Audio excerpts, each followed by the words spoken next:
meningkatnya harga minyak dunia ini tentu berdampak pada kondisi APBN bangsa Indonesia. Bagaimana tidak, kita masih mengimpor BBM dan memberikan subsidi terhadap BBM tersebut agar bisa tetap dikonsumsi oleh seluruh masyarakat Indonesia. Nah, oleh karenanya pemerintah merasa perlu diatur. Salah satu bentuk pengaturannya seperti tadi yang sudah Anda simak adalah melalui aplikasi My Pertamina. Tetapi apakah memang pengaturan melalui aplikasi ini sudah cukup tepat? Oleh karenanya pada malam hari ini kita mengangkat tema mengenai beli BBM pakai aplikasi, kenapa ribet. Saya sudah bersama dengan 3 orang narasumber di studio dan 1 orang narasumber yang terhubung melalui video conference. Yang pertama saya sapa adalah anggota DPR RI, ada Pak Kardaya Wanika. Pak Kardaya, selamat malam. Apa kabar? Boleh dipakai mic-nya Pak untuk bisa menyapa pemirsa di rumah? Selamat malam, Assalamualaikum warahmatullahi wabarakatuh. Waalaikumsalam warahmatullahi wabarakatuh. Selanjutnya di sebelah beliau ada staf khusus Menteri BUMN, Bang Arya Sinulinga. Bang Arya, selamat malam. Selamat malam. Terima kasih Bang Arya sudah berkenan hadir di IBF TV One. Assalamualaikum warahmatullahi wabarakatuh. Waalaikumsalam warahmatullahi wabarakatuh. Akhirnya Bang Arya kembali ke IBF, kira-kira seperti itu. Di sebelah kiri saya ada ekonom Indef, Bang Abra Talato. Bang Abra, apa kabar? Alhamdulillah baik. Assalamualaikum warahmatullahi wabarakatuh. Waalaikumsalam warahmatullahi wabarakatuh. Sehat ya tapi ya? Sehat. Dan terhubung melalui video conference ada anggota Dewan Energi Nasional, Pak Satya Yuda. Pak Satya, selamat malam. Selamat malam, Assalamualaikum warahmatullahi wabarakatuh. Waalaikumsalam. Sehat ya Pak Satya? Alhamdulillah. Ini kemarin habis mantu, selamat Pak Satya. Ya, tahu aja. Karena putrinya juga Komisi 7, kira-kira seperti itu. Kita ke Pak Kardaya terlebih dahulu. Pak Kardaya, ini pasti ada catatan-catatan kritis dari Pak Kardaya, mengingat Pak Kardaya sangat concern kalau bicara tentang pengelolaan migas nasional. Silakan Pak Kardaya. Ya, jadi upaya Pertamina untuk mewujudkan bahwa subsidi itu lebih tepat sasaran itu mulia. Itu yang harus kita apresiasi.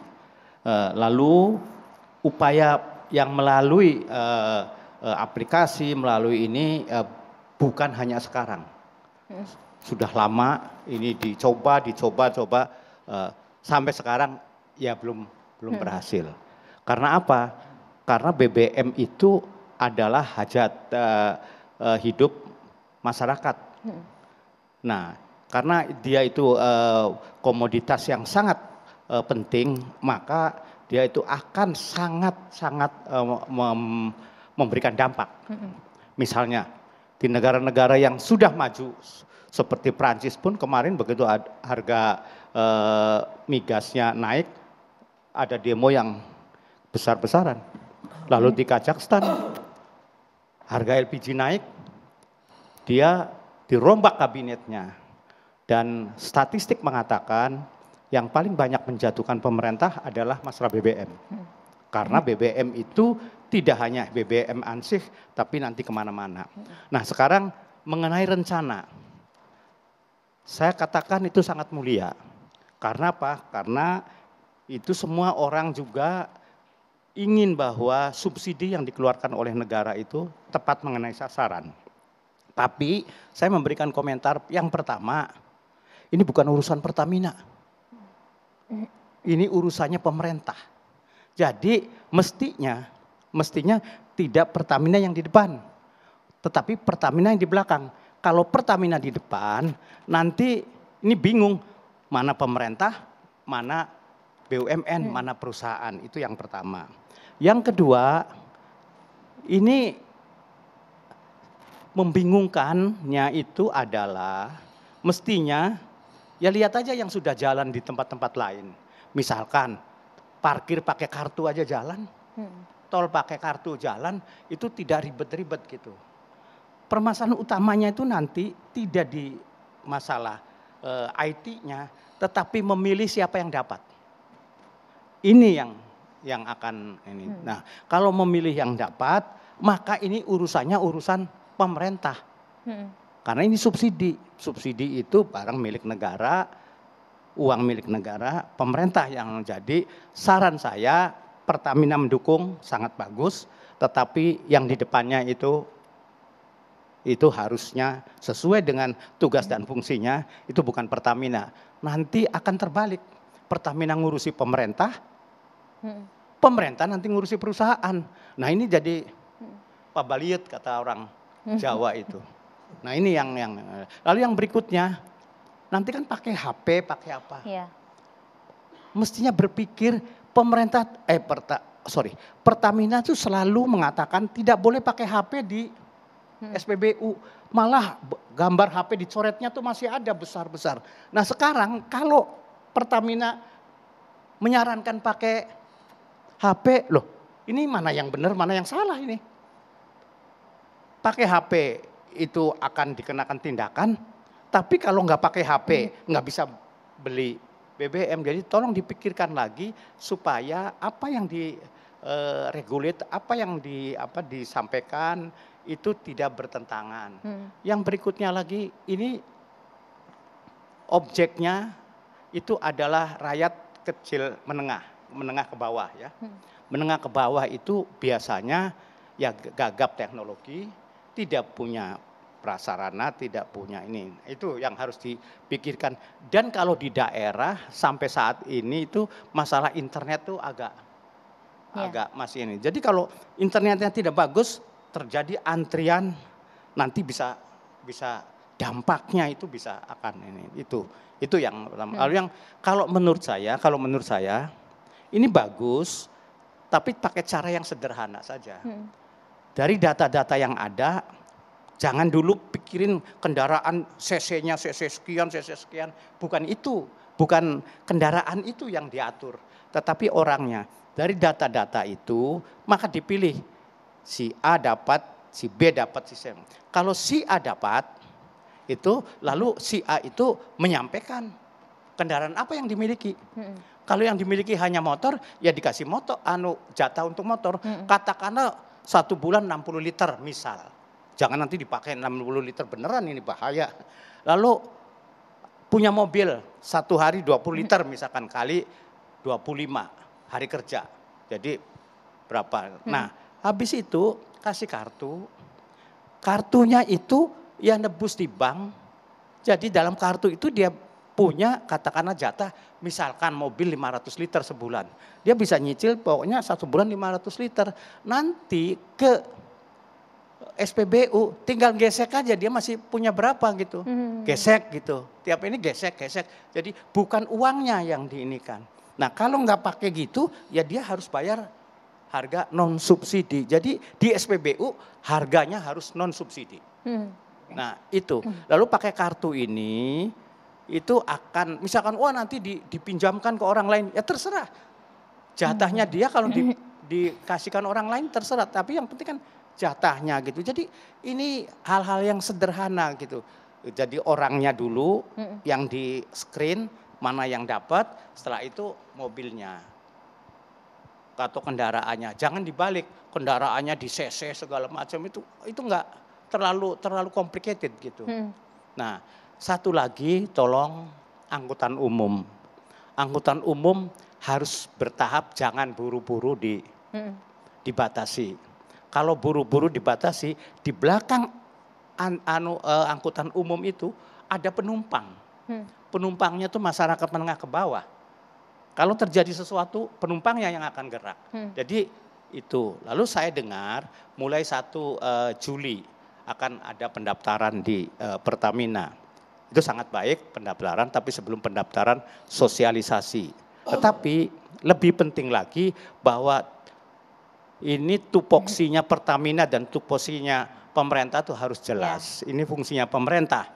Jadi sekali lagi Pertamina usahanya bagus, upayanya bagus, kita beri apresiasi, tetapi jangan di depan karena bukan urusan dia. Oke. Kasih. Di sini ada Bang Arya. Tentu kita butuh penjelasan lebih lanjut mengingat sebagai spokesperson dari Kementerian BUMN.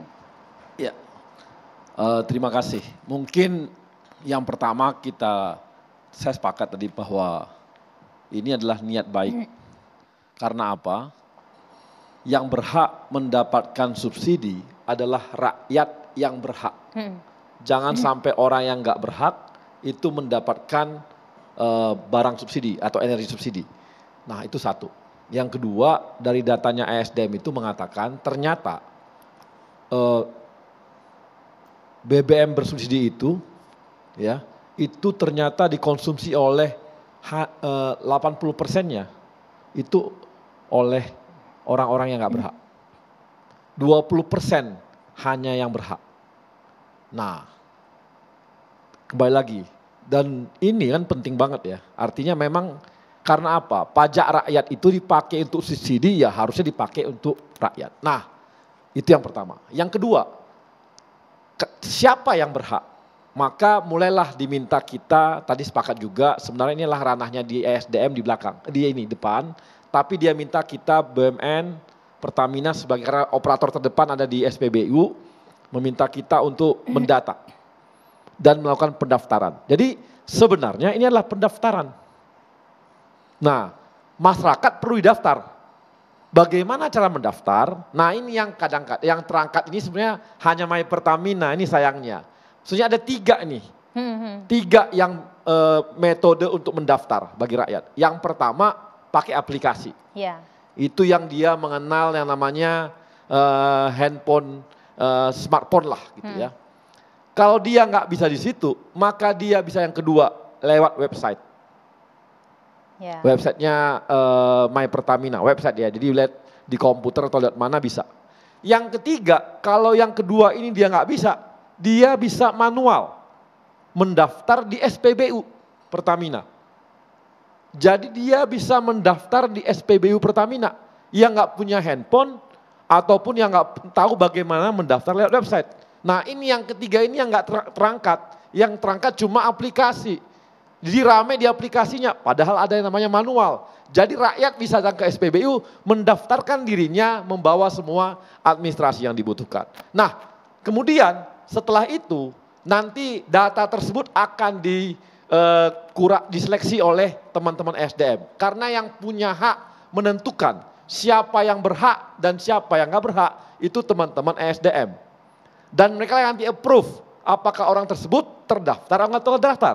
Nah setelah terdaftar nanti orang yang pakai My Pertamina di handphonenya ada QR code. Nah untuk yang dikirim pakai website akan dikirim lewat email itu pun QR code. Nah untuk yang manual QR code-nya itu ditempel di kendaraannya. Jadi kendaraan masyarakat itu ditempel kendaraannya nih QR code-nya. Nah ketika nanti dia di SPBU itu nggak ada lagi handphone-handphonean. Jadi dia nanti akan di-scan barcode-nya. Jadi kalau dia manual pakai mobil gitu, pakai motor gitu ya, di-scan, oh dia berhak. Langsung dia beli. Dia beli cash bisa. Kalau lihat My Pertamina artinya dia beli jauh-jauh hari pakai aplikasinya, nggak usah harus lewat situ. Dia beli beberapa menit atau sebelumnya bisa beli. Tapi bisa beli cash. Jadi sebenarnya nggak ada masalah dan gak usah ada khawatir bahwa ada orang yang pakai handphone di dekat nozzle-nya Pertamina tersebut. Karena sebenarnya dia scan itu di luar itu, jangkauan itu. Jadi orang lewat datang di scan baru beli dan segitu. Nah inilah proses yang sebenarnya dilakukan oleh nantinya pada saat mulai pendaftaran tanggal 1 Juli. Pendaftaran ini juga di trial. Jadi nggak langsung seluruh Indonesia.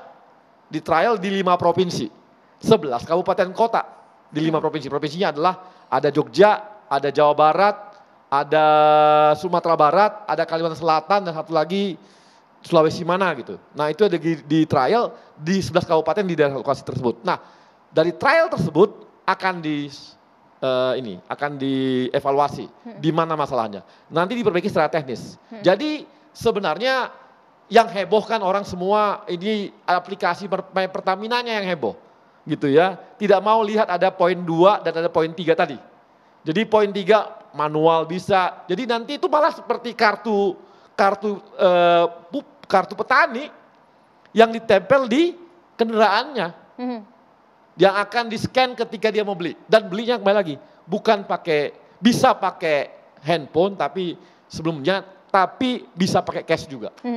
Jadi clear sebenarnya, dia nggak ada masalah. Cuma informasinya mungkin simpang siur Sehingga seakan-akan pakai handphone di situ. Gitu Mbak. Lalu bagaimana kemudian verifikasinya dan berapa lama proses ini akan berlangsung? Mengingat apabila tidak segera dilakukan tentu saja yang jebol adalah APBN. Karena harga minyak masih belum juga turun. Sesaat lagi kita akan lanjutkan, tetaplah bersama kami.